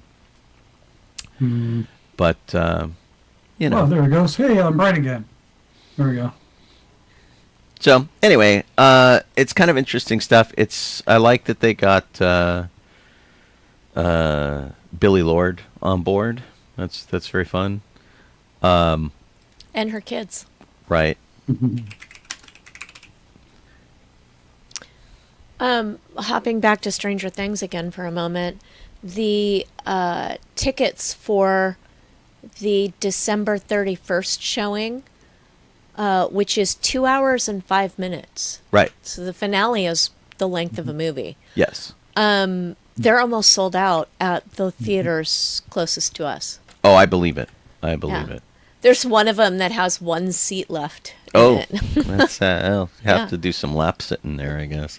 Yep. Lap sitting, that would be funny. Theme parks. Disneyland removed mobile ordering from all candy and confectionery locations. So that includes cookies and the candy stores. So basically inside Disneyland, that is the Winnie the Pooh area candy store and the Main Street candy store. But not Harbor Galley. So you can get cookies at the Harbor Galley for Right. mobile ordering. And I don't know all the locations in California Adventure, but there's also, I don't know if you could ever get mobile order in the new candy store in downtown Disney. Yeah, I don't know. I don't think it's necessary. Oh. Yeah, I mean, there are some places that I do use mobile ordering. I got stung my last visit where I tried to get dinner, and there was a woman taking orders there, and she's like, ordering from me is as fast as doing mobile order. I'm like, okay. And so I ordered through her. I just got a teriyaki bowl at the Lucky Fortune Cookery in San Francisco, in DCA. And after a half an hour and a whole area of nobody doing anything at mobile ordering and any pickups or anything, I had to go ask for my food. They forgot to give me my food. Nice. I got lost somewhere in the shuffle, which was really weird. And so they had to like dig up a new like order for me or something, which was really strange. And then I didn't really understand what she said to me. She like was sort of apologizing, I guess. And she said, I thought she asked me if I wanted pepper. And I said, yeah, I guess. And I got this instead. I think she said peppermint, and she gave me a cookie. Ah, So I got At the Chinese food place? yeah. This Weird. is their special holiday cookie. I think it was by way of apologizing for forgetting me. Something went horribly wrong, I think, with their ordering system. I think I was not the only person who had problems. But I went up and she's like, "What's your name?" I'm like, "Sean." And she went away and she came back with my teriyaki bowl, and then she said, "Do you want pepper?" But I think she said, "Do you want peppermint?" In which case I got this peppermint macaron, which was big. I mean, you see the size of the plate there. It was a big, big cookie, which was nice. I really just wanted my food. I'm like, I just want to eat. So anyway, that was really weird. But hey, I got to try that. It was okay. So yeah, we'll see. goodness. What have I done? I've lost my place. Olaf is coming soon to Paris and is already in Hong Kong as a little walk around. Oh, is he already in Hong Kong? I believe he is, but maybe I'm mistaken. Cool. Well, they already have their location for what do you call it? Frozen. Arendelle is what I was trying to think of. So Oh, sorry, he is not in Hong Kong yet. I thought you told me. I was said in I Hong hope Kong. that he will be there by the time we get there next month. That would be ideal. This is Olaf, and this is the French area of Arendelle, which is not open to the public yet, I don't think. And so Olaf here is he is completely sort of AI enhanced robot, and I don't know. There must be some sort of controller working with him, but he seems to have all sorts of interactivity, and he's walking on two legs with perfect balance, and he's got all of the voice and the mannerisms you would expect of Olaf. As a interactive character, he's kind of amazing.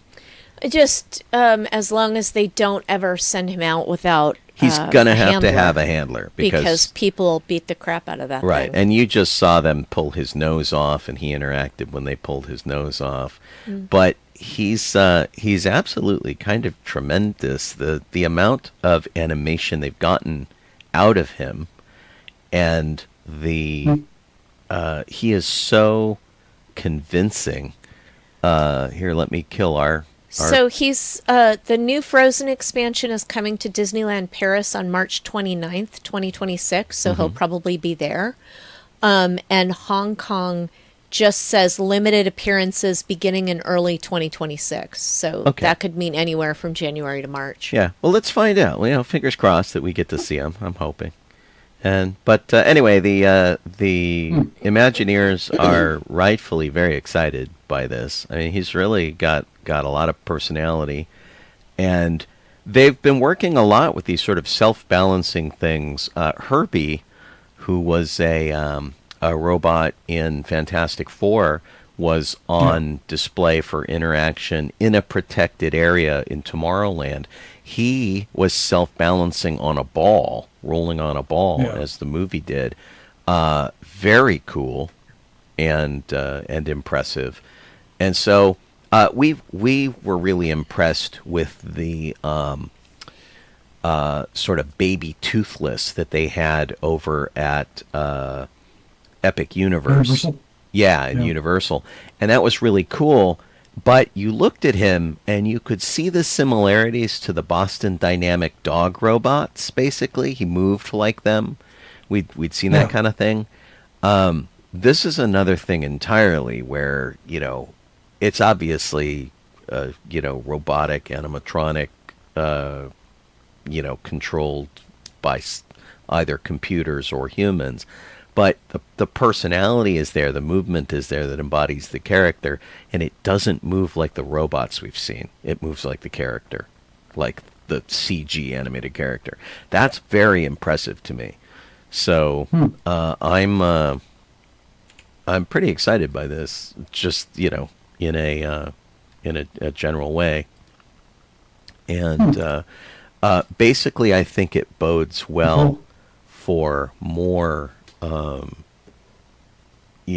Good Disney animatronics, because some of the parks get really great animatronics, some of it get kind of dodgy ones, and I think if they're really doing this kind of thing more and more and more, then they'll start upgrading some of the stuff that I think needs upgrading.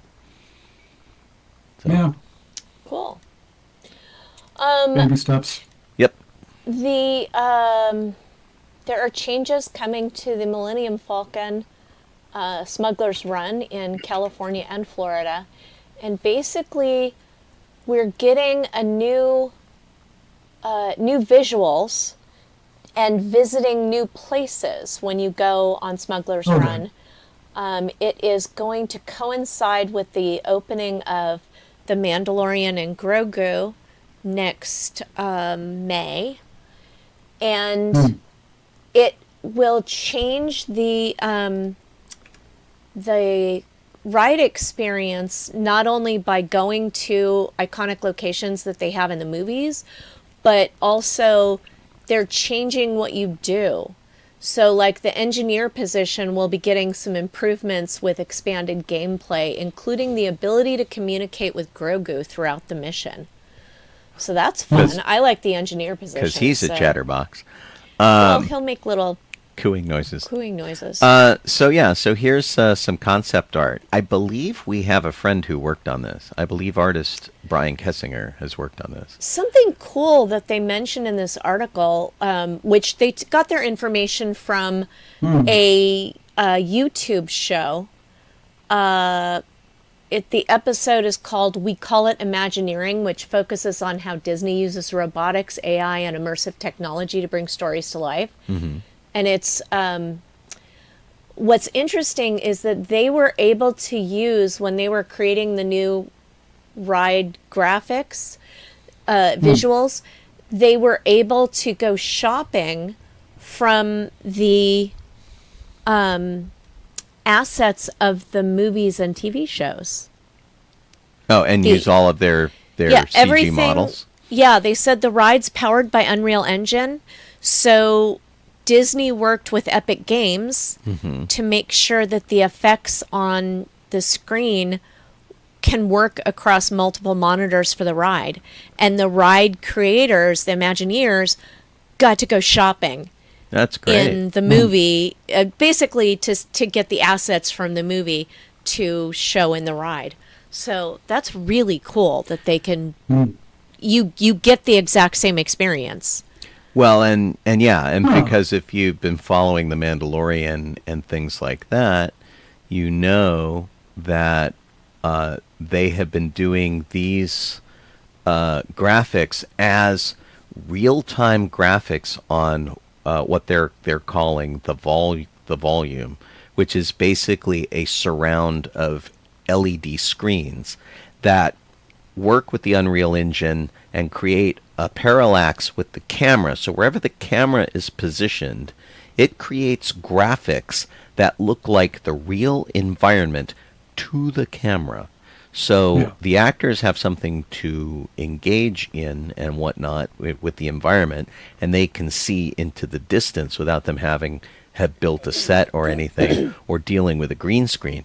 And the camera shows exactly what we would see if we were standing in the position of the camera in a perfect dimension, which is just, it's absolutely incredible. It's completely changed the way film and television have been done. And because to the camera, those screens look like what they used to do for rear projection and things like that, where they would play a movie. Yeah. So they use it for people sitting in cars and driving, and you get like a perfect 360 of what the people in the car would be seeing, and It's really cool nuts. too that they can share the assets between the movies, the TV shows, the video games, the rides. Yeah. It's just amazing. Well, and I have to say that back when Star Wars Episode 3 was happening, I became the very grateful recipient of game assets from a friend who was working on Star Wars games, where they didn't share the models, but what they did share were 3D turnarounds of everything. So if you wanted to see a ship from every single angle, they generated images that were then handed over to the game guys, and then they would recreate it, because the game couldn't handle the quality of the models that they were showing in the movie. Basically, because technology has caught up so much, each individual ride pod for Smuggler's Run, which has its own computer and projection system and is an independent theater unto itself, can handle all of those really elaborate things that the computers are doing. That really says a lot to how technology has evolved over the years, how inexpensive it's become, and just that just blows my mind. It's amazing to see that they really can just hand those things over and go, here you go. Oh, I know. Yeah, super neat. It's nuts. Disneyland shared a calendar of what is happening in 2026 for all their events. And I'd say a big one is that Bluey is going to take over the Fantasyland Theater starting in March of 2026 Now, that's weird to me. Yeah. Is Bluey owned by 20th Century Fox or something? What's the I Disney? thought Bluey was owned by Disney. I always thought it was a separate, like, Australian company. Yeah, I don't know. Disney I does have not no own idea. Bluey. I thought it was separate as well. Oh, well, They- Bluey is debuting yeah. on March 22nd with Bluey's Best Day Ever. They have Disney. Eric says Disney got the rights. they have streaming and distribution rights for the show, but it's produced Yeah. by an Australian company. Interesting. So yeah, so that's weird. But they've got characters, walk-around characters that will be performing on stage along with a band. Mhm. And Okay. people in various costumes. I mean, there are people Interesting. who are the characters in this costume, but Sure. the image shows some other stuff. The calendar also shows has the debut of the new Millennium Falcon stuff happening on May 22nd. Oh, So that's fitting. part of their calendar. I can't find it now. Here it is. Millennium Falcon debuts May 22nd. Right. So after Internet Star Wars Day, before Orthodox Star Wars Day. Well, they're coinciding with the release of The Mandalorian and Grogu. Right. So through August 9th is the Disneyland 70th anniversary, which has already been going on. The Lunar New Year comes January 23rd through February 22nd. That's usually at DCA and often features a food fair Asian foods, which is always pretty good. There are 2 weekends that are Celebrate Gospel, February 20th to the 21st and the 27th and the 28th. Food and Wine Festival is March 6th through April 27th. That's a pretty good run for the Food and Wine Festival. Bluey, March 22nd. Star Wars, May 22nd. Soarin' Across America is the redo for Soarin'. They have Soarin' around the world. They have Soarin' over California. And this will be the 3rd new film for that. Be interesting to see how that goes. That's July 2nd.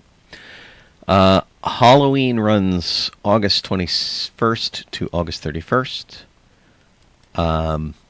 Plaza de la Familia is a celebration of Coco, and that runs August 21st to November 2nd. And then the holiday celebration goes from November 18th probably to January 5th or 6th or 7th. Usually the first week in January is when that ends.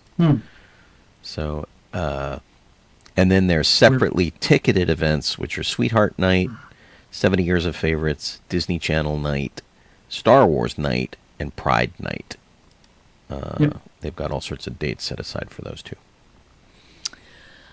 And then way down at the bottom of the article, they mention that the Earl of Sandwich and Gordon Ramsay's Carnaby and Lululemon will all be opening in 2026.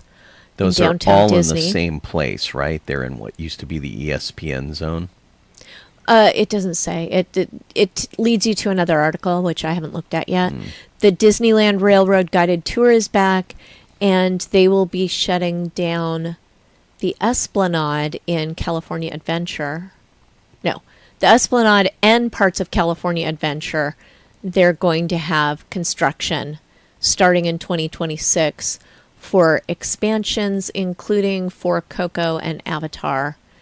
And the construction for the expansion of Avengers Campus is already underway. Right, that's already going. The Esplanade, though, that's interesting. Yeah. That's the compass rose with the sections around it that all have the bricks that guests have purchased with special messages and things. I feel like they're going to make that whole area smaller because there was some discussion about whether those bricks were going to be moved.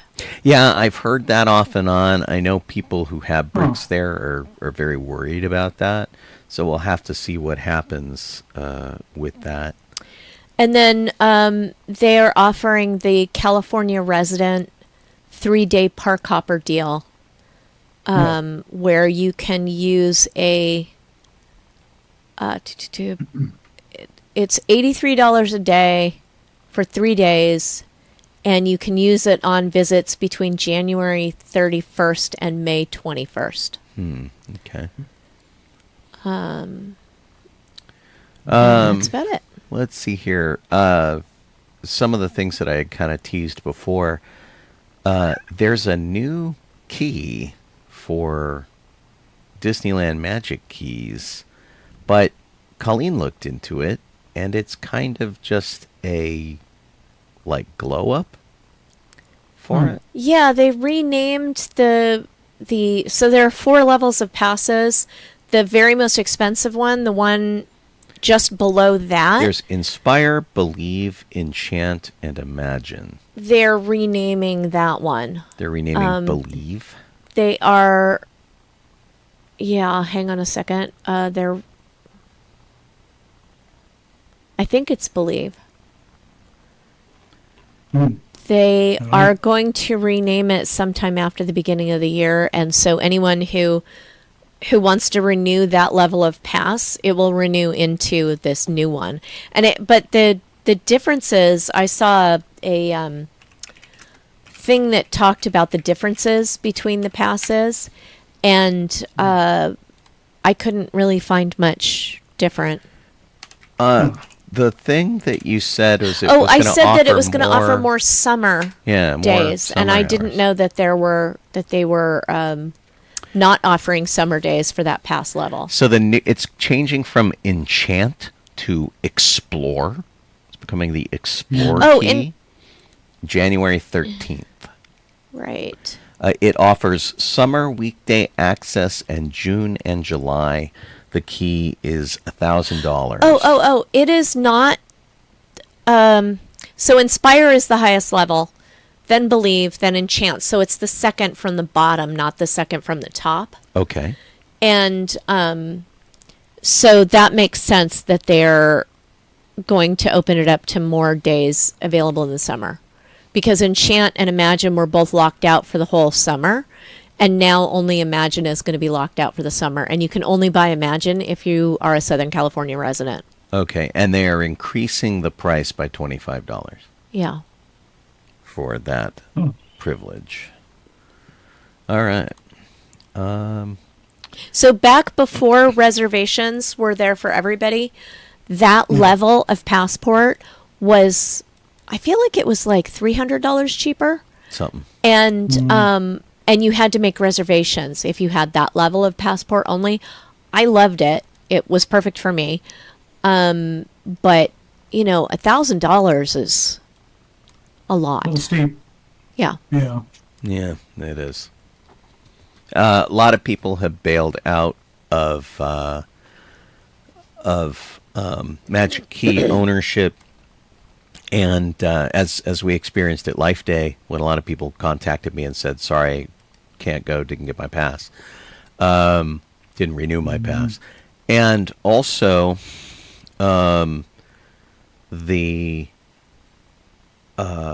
I feel like this is a response to people not renewing their Magic Key.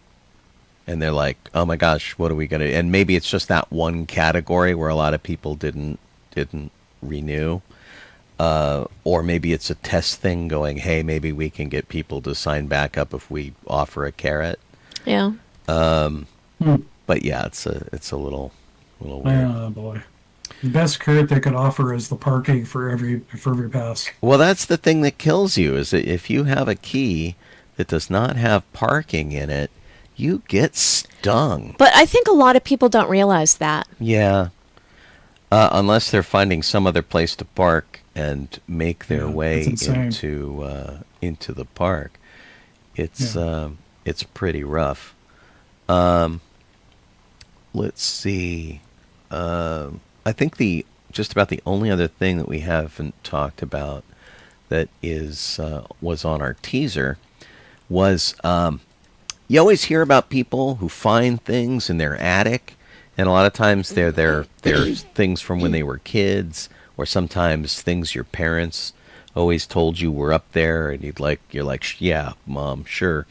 Well, in this case, some brothers in Northern California were clearing out their mom's house after she passed away, and they found a box full of old newspapers. And going through the old newspapers, unprotected, no special care taken, they found Superman #1 from 1939. It is in a 9.0 condition out of 10. They had it graded. They also had it slabbed, is what they call it, when they put it in an acrylic case. So graded and slabbed. And they sold it at auction. It went for $9.12 million. It is the most expensive comic book ever sold.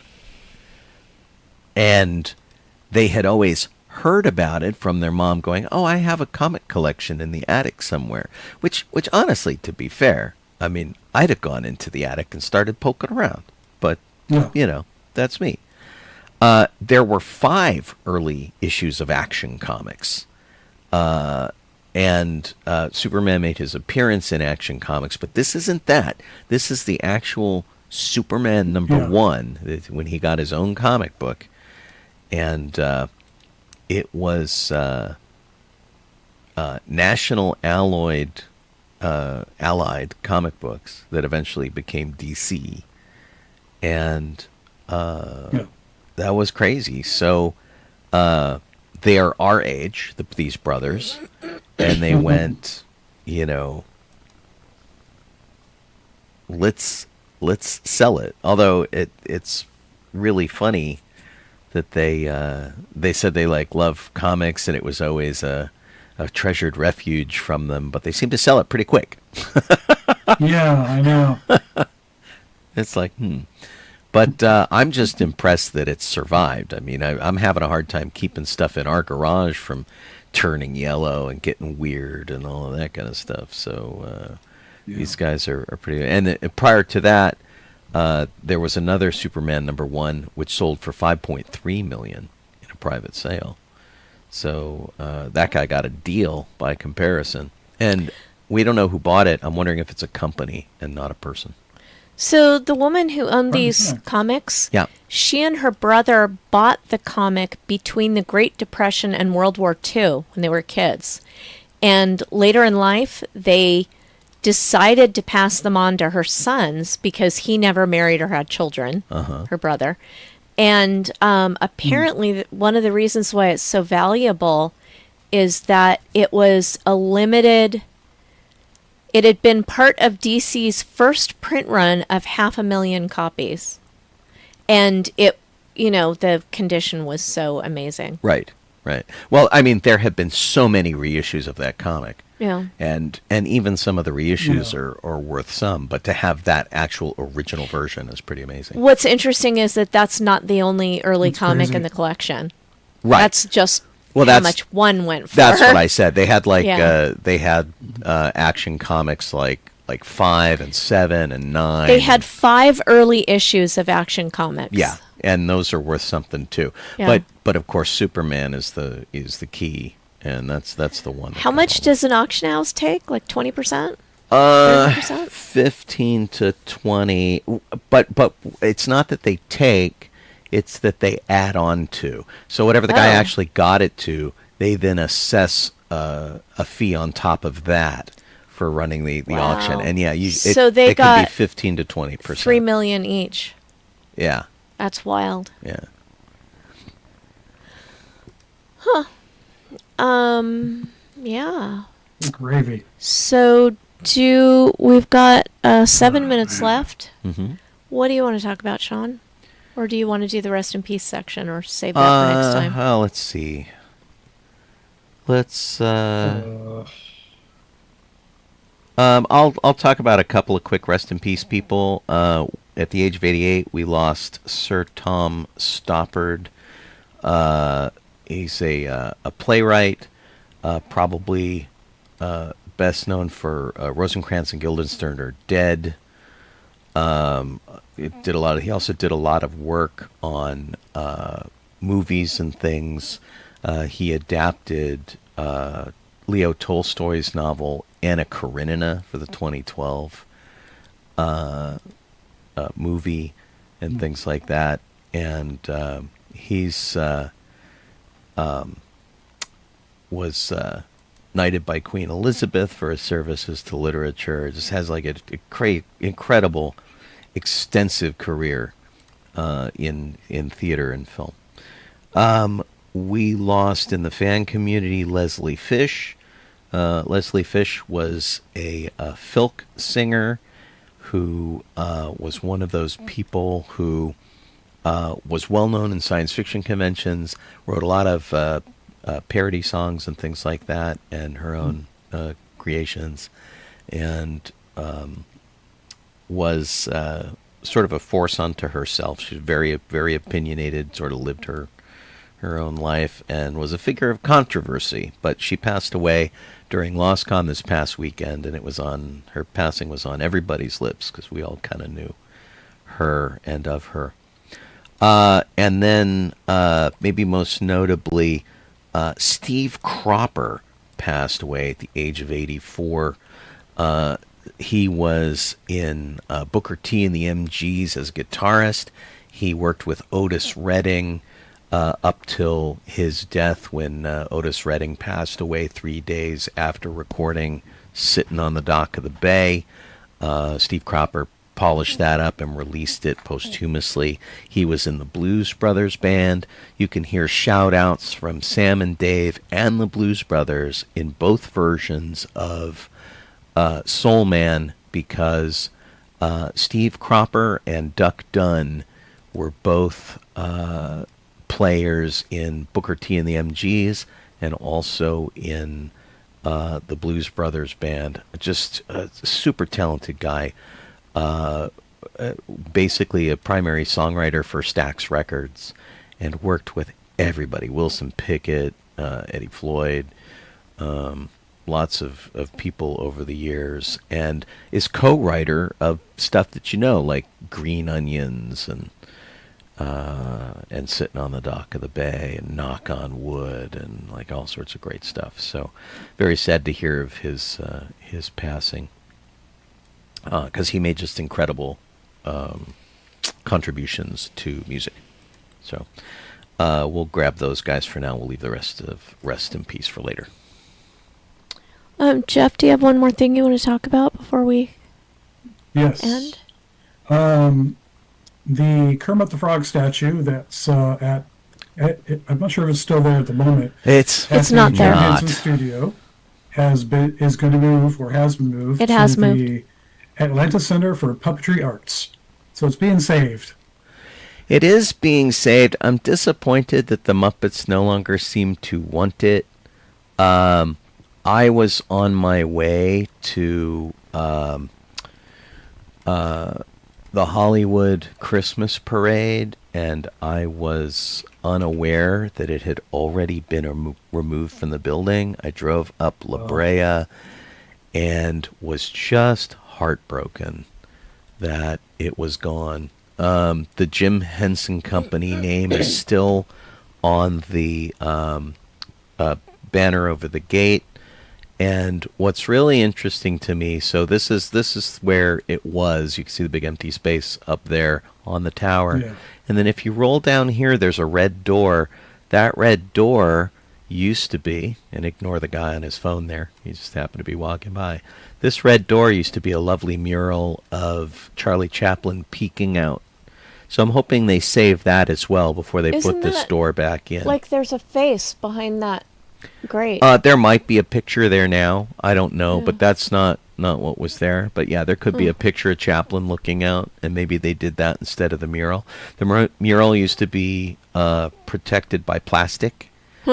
And I hope that somebody saved that too. The whole building is considered a national historic monument, and so they can't do too much to it. But Jeff and I went to Dragon Con one year on our way back from Star Wars Celebration. I talked to the people at the Museum of Puppetry Arts. They were absolutely lovely. They're really terrific. They have Jim Henson's best interests at heart, and I know they'll take care of the statue. I'm just sad that it's gone. It was a fixture of Hollywood and one of the heartwarming things that you saw traveling through the city. So I'm a little bummed about that for sure. Yeah. It made my day just a little sadder to see it was missing. Yep. I mentioned this really quick, and I know we're kind of running out of time. There's RoboCop is back in Detroit. There was a thing where there's been a statue in the works for a really long time. They finally installed this statue of RoboCop into Detroit, where it's been in the planning stages forever, and they've had all sorts of complications. So this is a thing that was supposed to happen, I don't know, like 10 years ago or something like that. But anyway, he finally got installed, and RoboCop is finally protecting Detroit. just so you know. Awesome. It's actually a pretty epic statue. I encourage you to do a search for it and check out some of the pictures. It's well sculpted and pretty terrific. Gosh, I guess that's it for us. Thanks for tuning in on sci-fi.radio. If you're listening to us over there, that station is there 24/7. Don't forget to click the Patreon if you're interested and you like what they play over there. We've got lots of shows and things going on, not the least of which is my morning show, which I do from 9 to 11 every morning, Monday through Friday, called Good Morning Tatooine. We always like to have your company, and you can chat with us over on Discord, make requests, make comments, post funny memes, pictures of your cats, whatever you want to do. And we always appreciate your company over there. You can also let us know that you were there over on Facebook or Twitch or YouTube. We're always grateful for your company, and to all the people who've been particularly chatty tonight on the chats. We're grateful for that. We love to get your input and get your questions and make sure that we're representing these things well, and we give you the information that you want to know. And I'm always grateful that you sit and listen to our weeks and what we did. So, and you're always welcome to tell us what you did over on the chat. I'm calling Kaylee Crosby. This is just Donoho. I am Sean Obi-Shawn Crosby. As always, May the May the force force be be with with you. you. We'll see all y'all later. For your Right. people on the video here, here's some credits for you. Thanks, Kit, as always. And we'll see you next week.